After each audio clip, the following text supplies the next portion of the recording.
Non, parce que j'ai dit des bêtises. J'ai inversé complètement, excuse-moi. Voilà, la fièvre. C'est le contraire. Il considère qu'elle sera plus faible pour les 6 prochains mois que par le passé. Le bleu, hein, excuse-moi. Je reviens en arrière. La disponibilité de logement, de biens, sera plus faible ces 6 prochains mois que par le passé, un petit peu moins dans les 2 prochaines années. Donc la situation est tendue, elle sera un petit peu moins tendue dans 2 ans. Voilà, c'est plutôt comme ça qu'il faut interpréter. J'espère faire mieux du côté de la demande. Comment jugez-vous le nombre de biens immobiliers qui seront demandés par les acheteurs? Et là, le bleu signifie qu'on s'attend à une demande plus faible. Donc on s'attend à une demande plus faible pour les maisons individuelles pour les 6 prochains mois que par le passé. C'est la première colonne. Et encore un petit peu plus forte pour les appartements PPE que par le passé. Et aussi pour l'investissement dans les immeubles d'habitation. En revanche, regardons les bureaux. Là, on s'attend vraiment à une demande qui est en recul de plus en plus fort, de plus en plus prononcée. Donc là, les perspectives ne sont pas très, très réjouissantes. Alors, qu'est-ce que ça donne quand on intègre ces choses dans l'évolution des loyers? Rapidement, pour se remettre dans la tête cette évolution des loyers, là, vous avez beaucoup de courbes. Celle qui saute aux yeux, c'est la rouge, l'indice des loyers de l'offre. Donc, ce sont les annonces, l'indice de Wüest et Partner. Il y a aussi un indice de l'offre HomeGate, qui n'existe pas depuis très longtemps, malheureusement, qui est cette courbe en orange que vous arrivez... Pardon, vous n'arrivez pas... Ça y est.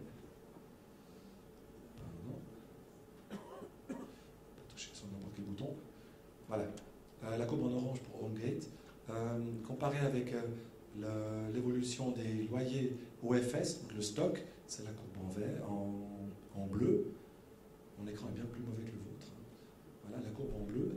La courbe en vert, c'est l'indice des prix à la consommation. Donc, si la courbe en bleu est plus pentue que la courbe en vert, c'est que sur la longue durée, les loyers ont augmenté un petit peu plus que l'indice général des prix à la consommation, ce qui n'est pas vraiment surprenant. Hein. On ne peut pas acheter nos logements en Chine pour l'instant. Et puis le noir, c'est les revenus disponibles. Et là, par contre, vous voyez qu'il y a une correspondance très étroite. Donc les loyers suivent beaucoup plus l'évolution des revenus disponibles que l'évolution des prix en général, des prix à la consommation. Alors, qu'est-ce que ça donne quand on intègre les prévisions précédentes dans le modèle? Prenons celui des loyers du marché pour les logements. La démographie, ralentissement, mais encore positif, c'est ce que représente un vert clair, c'est qu'il y a encore une augmentation de la population, mais plus faible que l'année passée. La capacité économique, la même chose, et donc le consentement à payer des locataires devrait être encore légèrement à la hausse, mais moins que l'année passée. Ça ne suffira pas à faire augmenter les loyers autant que l'an dernier. Ensuite, du côté de l'offre, on a les coûts, et en particulier les taux d'intérêt pour lesquels on prévoit peut-être encore une légère baisse, et puis beaucoup de logements disponibles qui vont arriver sur le marché. Donc sur cette base, les exigences des propriétaires devraient baisser. Et donc, ces deux choses ensemble devraient en fait conduire à une diminution des loyers du marché. Alors, est-ce que c'est ça que prévoient les professionnels? On va d'abord voir qu'est-ce qu'ils nous donnent comme statistiques plus précises pour l'évolution récente. Donc, on a les indices des loyers de l'offre pour la Suisse, indice Wüest et Partner, indice HomeGate. Le Wüest et Partner, c'est le bleu, la courbe qui monte le plus, qui a augmenté de 80% depuis 2000. Et puis vous avez autrement un faisceau d'indices très proches. Le 80% depuis 2000, c'est pour la région lémanique, précisons. Hein, c'est dans la région lémanique. La région lémanique, c'est le canton de Genève, les communes limitrophes, enfin, le bord du lac Léman. C'est pas tout le canton de Vaud. Donc, commune vaudoise sur le lac Léman. C'est là les loyers ont augmenté vraiment, les loyers de l'offre ont augmenté considérablement, alors que pour le reste de la Suisse occidentale ou de l'arc lémanique, la hausse est plus proche de ce qu'on a vu pour l'ensemble de la Suisse. Les taux de variation, certains instituts prévoient une hausse, enfin, pardon, la hausse qu'on a eue en 2011, selon l'indice Wüest et Partner, c'est presque 3% pour les loyers de l'offre en Suisse. Les prévisions ne sont pas aussi optimistes. Donc il y a un ralentissement qui est prévu. Il y a 3 instituts qui prévoient une hausse un peu similaire ou plutôt plus faible. Et il y a un institut qui est justement Wüest et Partner qui imagine même que les loyers pourraient baisser. Les loyers de l'offre pourraient baisser en Suisse. Au niveau de ce qu'on pourrait appeler la région lémanique, la définition n'est pas tout à fait la même pour HomeGate et Wüest et Partner. Là aussi, après ces hausses très très fortes de ces dernières années, la prévision c'est un ralentissement, voire une stagnation des loyers. Maintenant, passons au loyer du stock, donc, ce qui rentre dans l'indice des loyers pour l'indice des prix à la consommation, le loyer du stock. Les facteurs sont essentiellement les mêmes. Les taux d'intérêt vont jouer évidemment un rôle plus important pour les loyers du stock. En fonction du droit du bail, si les taux d'intérêt, ces taux de référence poursuivent sa baisse, qui est en fait normalement prévisible, en tout cas d'un 4%, que le taux d'inflation aussi reste très faible, voire négatif, une application stricte du droit du bail impliquerait à ce moment-là une diminution des... À part évidemment, il y a toujours des facteurs entretien et autres charges, mais à part ça, les deux principaux piliers du droit du bail tendent vers une baisse des loyers, de même que les exigences des propriétaires, parce qu'on s'attend quand même à ce qu'il y ait une augmentation de la disponibilité de logements. Le taux de logement vacant devrait se desserrer un tout petit peu. Donc ces facteurs, de même qu'un consentement à payer des locataires qui ne devrait plus autant augmenter, tous ces facteurs plaident pour des loyers du stock qui ne devraient pas augmenter très fort, devraient même vraiment commencer à baisser. Alors qu'est-ce qu'ils ont fait ces dernières années? Évidemment, ils n'ont jamais baissé. Donc on a l'indice suisse en rouge, l'indice pour le canton de Genève en bleu, très proche l'un de l'autre, et les taux de variation relativement élevés, en particulier dans le canton de Genève ces dernières années, avec des prévisions qui sont essentiellement que ça augmente de nouveau à peu près de 1% ou un petit peu moins pour la Suisse, et à peu près 2% ou un peu moins pour le canton de Genève. Malheureusement, je ne peux pas être plus précis dans ces prévisions. Voilà. Pour les prix des logements en propriété, ce qui nous intéresse aussi beaucoup, pour PPE et maisons individuelles, on retrouve un peu les mêmes facteurs. Ce qui va être nouveau, c'est les conditions de financement qui, elles, sont légèrement dans le rouge, pas tellement à travers une hausse des taux d'intérêt, on a vu qu'ils devraient rester très très bas, mais plutôt à travers un resserrement des conditions d'octroi et peut-être une crainte qu'à terme, les taux pourraient quand même remonter, notamment justement cette annonce faite par la BNS. Ce qui peut, donc, ces conditions de financement, si vraiment elles deviennent plus dures, si les banques deviennent plus exigeantes, ça devrait atténuer le consentement payé des acheteurs. Malgré tout, je pense que l'effet reste encore légèrement positif. En fait, il pourrait même y avoir un effet différent, c'est que si on s'attend à ce que les conditions de financement se durcissent, on essaye encore rapidement d'obtenir un crédit hypothécaire et d'acheter avant, entre guillemets, que ce soit trop tard. Voilà. Les anticipations des prix futurs sont encore légèrement dans le vert, donc légèrement dans le positif. Est-ce que tout ça, ça suffira à soutenir les prix?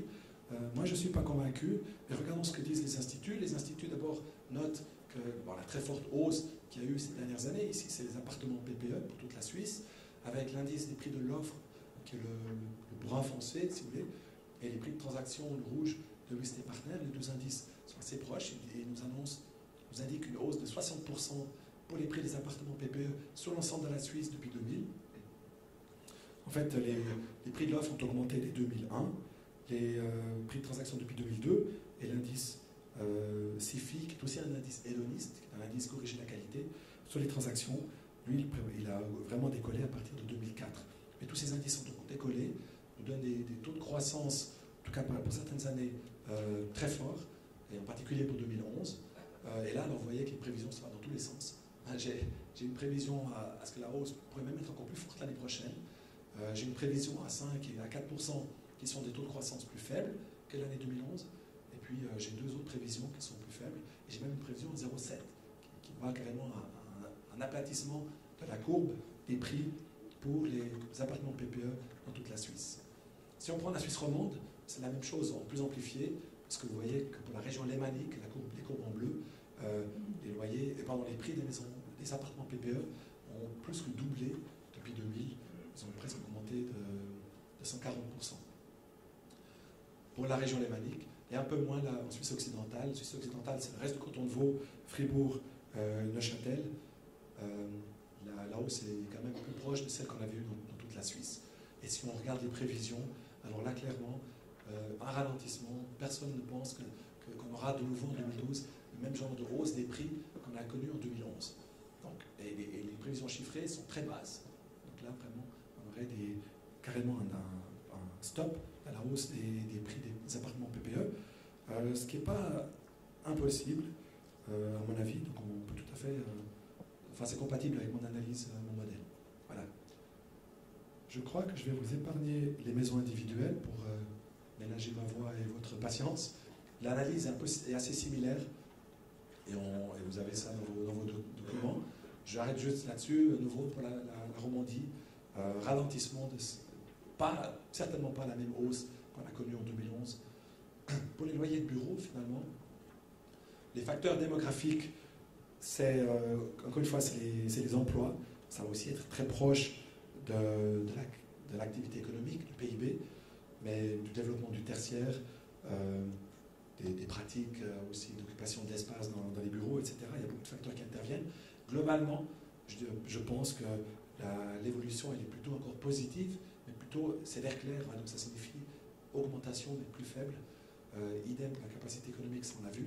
Donc le consentement pays de locataires devrait encore un petit peu augmenter, mais pas autant qu'en 2011.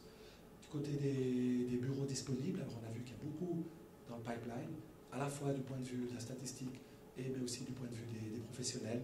Donc là, les exigences des propriétaires, elles sont plutôt à la baisse. Je pense qu'ils commencent à avoir des difficultés à mettre en location, à trouver des locataires. Ça les oblige à baisser leur loyer. Et donc, la tendance devrait se poursuivre à la baisse des loyers des bureaux. Vous voyez, les chiffres ici sont assez parlants. On voit très bien cette fois alors, vraiment une baisse des loyers de bureaux, que ce soit pour la Suisse en rouge, très légèrement, ou bien pour Genève et sa région, beaucoup plus prononcée en bleu, cette dernière année. En fait, ces 2 dernières années.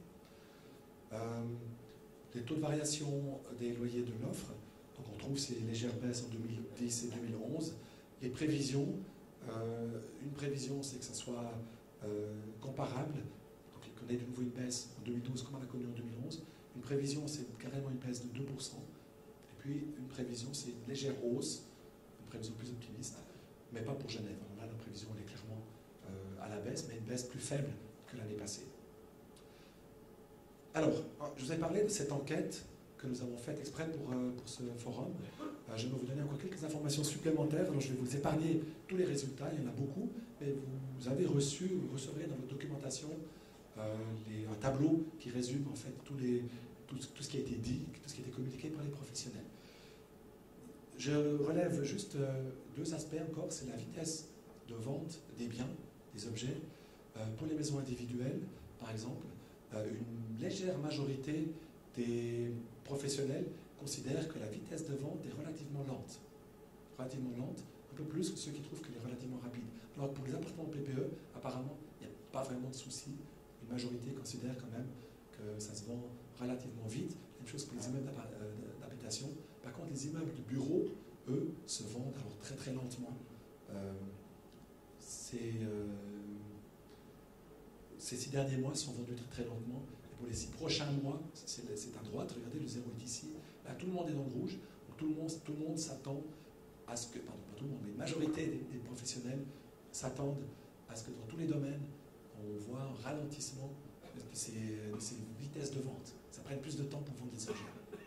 Ce qui est bien le reflet d'une diminution des consentements à payer des acheteurs.